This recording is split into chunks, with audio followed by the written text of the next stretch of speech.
கர்த்தருடைய பரிசுத்தமான நாமம் மகிமைப்படுவதாக. ஆசீர்வாதமான ஒரு நல்ல கால வேளையிலையும் பாளையங்கோட்டை இந்திய தேவ சபையின் சார்பாக வழங்கும் காலை மன்னா. உபாகமம் 11:26. இதோ இன்று நான் உங்களுக்கு முன்பாக ஆசீர்வாதத்தையும் சாபத்தையும் வைக்கிறேன். உபாகமம் 11ஆம் அதிகாரத்தில் ஆண்டவர் தம்முடைய ஜனத்துக்கு முன்பாக வைத்த 2 காரியங்கள். இன்றைக்கும் அதைத்தான் தேவன் நமக்கு முன்பாகவும் வைத்திருக்கிறார். ஆசீர்வாதமும் சாபமும். நம்மில் பலரும் இந்த சாபம் என்கிற வார்த்தையையே விரும்புவதில்லை. அதை நாம் ஏற்றுக்கொள்ள நம்முடைய மனம் மறுக்கும். ஆசீர்வாதம் என்று சொன்னால் நாம் ஓடி வந்து அதை எடுத்துக்கொள்ள விரைவோம். இந்த வசனத்தில தேவன் நமக்கு முன்பாக வைத்திருக்கிற 2 காரியம். இதை நாம் அடைந்து விடுவது எப்படி என்பதுதான் கேள்வி. ஆசீர்வாதத்தை எப்படி அடைவது அல்லது ஆசீர்வாதத்தை எப்படி இழக்கிறோம்? இழந்தாலே சாபம் தானே. நம்ம ஆசீர்வாதத்தை எப்படி அடைவது? அதற்கான விளக்கம் இந்த அதிகாரத்தில் இருக்கிறது. 27ஆம் வசனம். இன்று நான் உங்களுக்கு கற்பிக்கிற உங்கள் தேவனாகிய கர்த்தரின் கற்பனைகளுக்கு கீழ்ப்படிந்தீர்களானால் ஆசீர்வாதம்.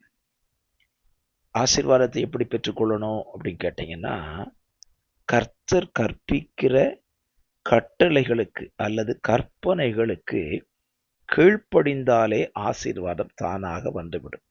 இன்றைக்கும் ஆசீர்வாதத்தை பெறுவதற்கான வழிகள் என்ன என்று பல கருத்துக்களை சொல்லிக் கொண்டிருக்கிறார்கள். மிக எளிமையாக தேவன் நமக்கு சொல்லிக் கொடுக்கிறார். ஆசீர்வாதத்தை அடைவதற்கு எளிமையான ஒரு வழி, கற்பனைகளுக்கு கீழ்ப்படிந்தாலே போதும், ஆசீர்வாதம் வந்துவிடும். அப்படியானால் நம்ம கற்பனைகளுக்கு கீழ்ப்படியலன்னா என்ன நடக்கும் கேட்டீங்கன்னா, சாபம் தானே வரும். அதை யாரால தடுக்க முடியுமா? ஒருவரால முடியாது. எத்தனை ஜெபம் பண்ணாலும் வரக்கூடிய சாபம் வந்துதான் ஆகும். ஆக தேவன் நமக்கு என்ன சொல்லுகிறார்? நீ சாபத்தை விரும்ப வேண்டாம், ஆசீர்வாதத்தை விரும்பு. அதை விரும்பினால் நீ செய்ய வேண்டியது என்ன? நான் உனக்கு என்ன கற்பனையை சொல்லிக் கொடுத்தேனோ அதற்கு நீ கீழ்ப்படிந்தாலே உனக்கு ஒரு ஆசீர்வாதம். நம்ம எல்லாரும் நம்ம பிள்ளைகளுக்கு சொல்லுவோம் பார்த்தீங்களா, ஒரு கற்பனை. உன் தேவனாய உன் தகப்பனையும் தாயையும் கனம் பண்ணுவாயாக, அப்பொழுது உன் ஆயுசு நாட்கள் என்ன செய்யும்? நீடித்திருக்கும். ஆயுசு நாட்கள் நீடித்திருக்கக்கூடிய ஆசீர்வாதம் எங்கு இருக்கிறது? கற்பனையில் இருக்கிறது. நமக்கு பொருளாதார ஆசீர்வாதம் வேணும்னு சொன்னா, தசம பாகங்களையும் காணிக்கைகளையும் பண்டகசாலைக்கு கொண்டு வாருங்கள். அப்பொழுது வானத்தின் பலகணிகளை திறந்து இடம் கொள்ளாமல் போக மட்டும் உங்களை ஆசீர்வதிப்பேன். கற்பனைக்கு கீழ்ப்படிஞ்சா ஆசீர்வாதம் நம்மை தேடி வரும். இந்த காலவேளையிலையும் கர்த்தர் உங்களுக்கு என்ன கற்பனை கொடுத்திருக்கிறாரோ அதற்கு கீழ்ப்படியுங்கள்.